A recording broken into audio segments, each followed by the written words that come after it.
बिस्मिल्लाहिर्रहमानिर्रहीम। मेरा जिस्म सादा और मेरे मुक़द्दस साथियों अस्सलाम वालेकुम। आज मुझे जिस मौजूद पर आपको शायद करने का मौका मिला है उसका नाम है सफाई की ज़रूरत और अहमियत। इस्लाम हमें सफाई का दर्स देता है। सफाई एक अच्छी आदत नहीं बल्कि हमारी ज़िंदगी और ईमान का बुनियादी मकसद है।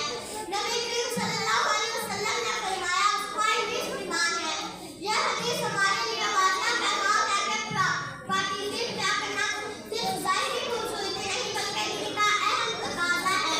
सफाई से हमारी सेहत बेहतर रहती है, बीमारियां कम होती हैं और माहौल खुशगवार रहता है। अगर हम अपने घरों, स्कूलों और गली मोहल्लों को साफ रखें तो बहुत सी बीमारियां खत्म हो जाती हैं। गंदगी बीमारियों का घर है और सफाई सेहत की ज़मानत है।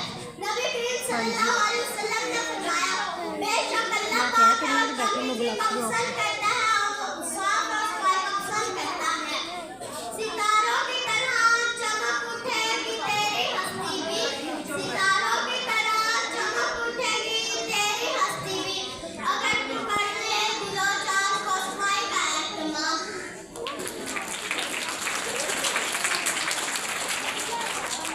सफाई का ताल्लुक सिर्फ जिस्म और जगह से नहीं बल्कि दिल, ज़ुबान और किरदार से भी है। जिस इंसान का दिल साफ और नीयत साफ और ज़ुबान मीठी हो वही असल में अच्छा इंसान है। और हम सब मिलकर कौन सी क्लास में करेंगे कि आपको हम अपने दिल और ज़ुबान कौन सी दो को पाक साफ रखेंगे।